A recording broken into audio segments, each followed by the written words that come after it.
Drake is getting a lot of backlash right now after being exposed by one of his fans. Now, the backlash, from my perspective, is deservingly so if everything this woman is saying is true. Because what Drake is being accused of is one of the nastiest, scummiest things that probably any celebrity or anybody could ever do. Drake has this tradition at his shows where he gives away money and other things. I don't know where it started from. However, there's multiple viral clips of Drake seeing an audience member and giving them $20,000, or Drake seeing an audience member and giving them free furniture for their house. And now it's becoming a thing where people will go to his shows with huge signs, pretty much talking about their struggle in hopes that Drake will see it and offer them money. I believe the last viral clip I've seen, somebody said that they spent all of like their wedding money to come and see Drake, and Drake told them that he appreciated that and he's gonna reimburse them for whatever they spent to be here at his show. So this is just a thing that Drake does.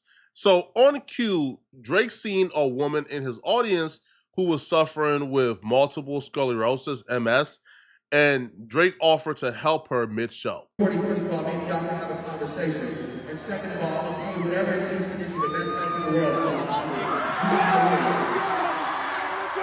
That's Drake promising a woman who was recently diagnosed with MS that he's gonna get her any help she needs.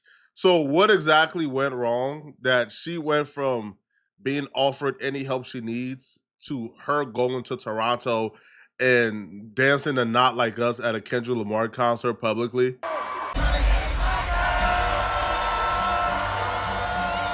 She did a TikTok story time where she broke down exactly how she went from being one of Drake's biggest fans to that promise ruining her relationship with Drake, and why she really can't listen to Drake anymore. It don't feel the same. To start, I was filming this video of me speaking, and my eyes just aren't cooperating with me today, so I thought it would be better to just get it out there this way.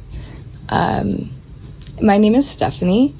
If you're here, you are probably here because of the video I previously posted. My memory sucks, so bear with me. I'll try to keep the story as in line as possible. To start, October 2023, I went to a concert. My sign said, "I just found out I have MS. Will you help make my night?" The man literally could have thrown me a t-shirt, like his sweat thing. Like, he could have thrown me anything and I would have cried. Talked about it for my whole life. Would have been ecstatic. But instead, he made me some promises, and one of them you've seen in the video. Drake is really passionate about MS because his best friend and the man responsible for making him $1 billion in music has MS. If I'm Drake, I'm very interested in how I can keep this man alive for as long as possible. He's the method.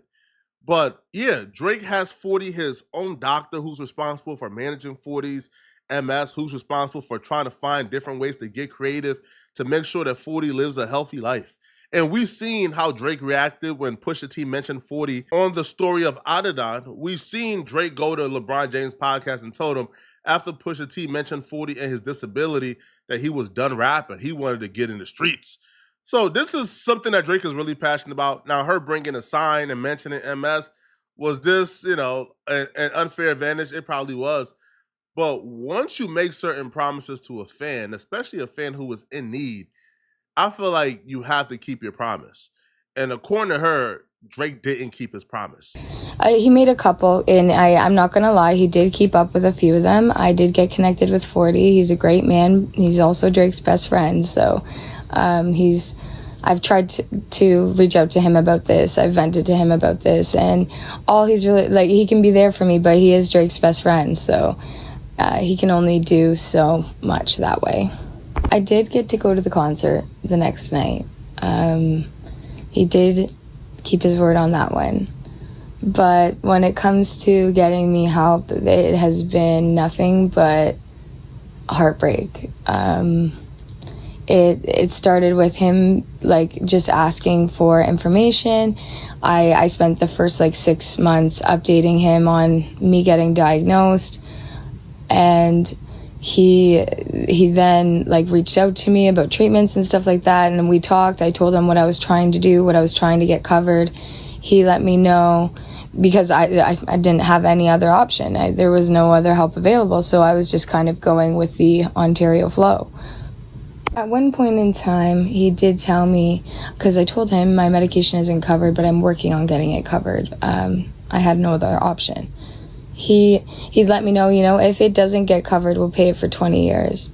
I was so grateful for that. I worked so hard to get it covered. I was keeping him in the loop. I updated him, was sending him medical documents. He had let me know at one point, we have the best doctors in the world for 40.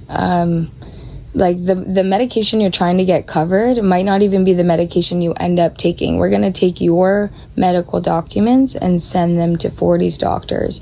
And they could have a whole different, better, crazier treatment plan for you, right? I couldn't believe it. I couldn't believe it. It was just so... Fortunately for this woman, she was smart enough to have a backup plan, because this could have ended very tragically. If she would have taken Drake's word or taken his team word completely to not get covered, to not take the appropriate steps to try to get covered, and that they will cover like her meds, then she would have been out of luck. She would have been in a great deal of pain right now. Because according to her, after making the promises, after he told her everything she wanted to hear, now it's unclear if she was communicating with Drake directly or if she was communicating with Ravi, which handled, I think, some Drake things. But yeah, she says after getting all the promises, she was blocked. They stopped answering her. Now, she did say that her and 40 is in communication, and I'm like, well, 40 has the MS. 40 is a multimillionaire too. 40 could probably give you, I guess, the same resources Drake could, but it wasn't 40's promise. 40 ain't the one who promised this woman he was going to take care of her medical bills for 20 years and give her the best of help. So he's not obligated to give her or to spend his hard-earned money. It was Drake's problem. And it looks like Drake just ghosted this woman. And good thing I didn't take anybody's word on covering things, because like I did end up blocked. So he could have, paid for it once, and then I'm in the government side, I'm expected to keep paying for this. When I went to reach out a few months later, he pretty much was like, what are you talking about? And I was like, I explained everything that he had previously promised, and he was like, his response to that was, I'm sorry, Stephanie, I've had a lot of deaths in my family. I've been going through a lot. Like, just kind of, dodging everything.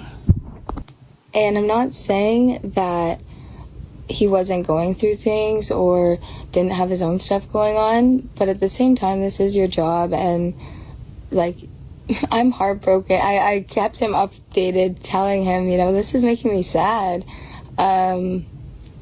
Like, this is already a tough time for me to go through this.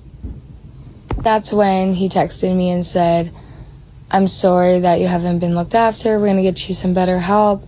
We're going to have a meeting about this tomorrow. And I texted back, just thank you. Waited a few weeks, texted something else, and then ended up being blocked. So, and how I know I was blocked, I just took another iPhone, and sent a quick little hey, and went through no problem, delivered. So to me, this is the worst part of it all, is not really addressing the root issue. It's taking a coward way out, blocking a person and moving on, and not really offering up any explanation as to why, I guess, you don't want to help anymore. Now, like, could it be, hey, yo, I'm going through so much right now. I got family issues, man. I don't have time to look after this. I'm sorry. Seek help somewhere else. I feel like that would have been better, even though you have a lot of people around you who could handle it with your funding, right? Like, but you kind of just blocked this woman. Now, and that's if she's telling the truth. That's if she's telling 100% of the truth, which I don't have any reason to believe she's not. Because we've seen the video of Drake promising her the world, and she's saying almost 2 years later, she hasn't gotten anything that Drake has promised at all. Not one bit, zilch. Now, the one thing we do know about Drake, though, is Drake is somewhat emotional, but we all can be emotional at times. So is it possible that Drake went through her social media Drake went through her Twitter, went through her YouTube, went through her Instagram, and seen her showing love to Kendrick and seen her reposting or dancing to Not Like Us and said, yeah, not gonna happen. Maybe that's the case, but you still got to express that and let her know so she don't think you just flaking on her for no reason. That was a tough day for me, finding out it was over. Sorry, my memory, it slips, but at one point he did, it pretty much admitted to me, I don't even know, for the last 6 months you've been updating me, I don't even know who, what, where, when, how. I had to send him the video for him to review it again so he could see why my hopes were high and my hopes were up. And not because I felt entitled or like I deserved it, but because I really didn't feel like my idol of almost 15 years would look in my eyes and lie to me. If you've listened to all of this, thank you so much. Thank you so much. The text message at the end of her video confirms that it wasn't Drake that she was in direct communication with, that Drake did indeed give her somebody to contact. She says she's vented to 40 about this before. 40 is Drake's best friend, so if she vented to this about 40, is my assumption that Drake probably heard of this and decided it was not a big enough deal for her. But the person that she was in communication with is this guy, because Drake put her in communication with this guy. And it doesn't appear that, the guy really came through with any of the promises or really made good on any of the promises that Drake made her. Now, even towards the end, she still don't want to believe that Drake has an idea that she's been sitting around. She still don't want to believe that Drake is somewhat involved or Drake is responsible. So she even says, yo, I feel like Drake has no idea I've sat around. Can we can I please talk to Drake? That never happened. I do think this sucks though, man. Right? Like, if she's one of your biggest fans, you made her that promise. I do believe it's your responsibility to be up to date on it. I do think it's your responsibility to go out of your way and make sure the promise that you gave was executed.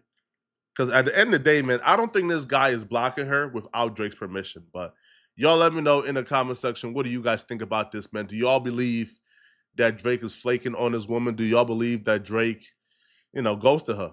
Or do y'all believe that, that he just got busy and he just forgot about it and he will circle back around? I'm not hopeful though. Let me know in the comment section what you think, all right? And if you're still watching, click on this video right here somewhere on my screen to find out why I think Orlando Brown is going to get hurt very badly if he don't stop doing this. Click on this video right here to find out what this is. I'm out of here, folks. Peace.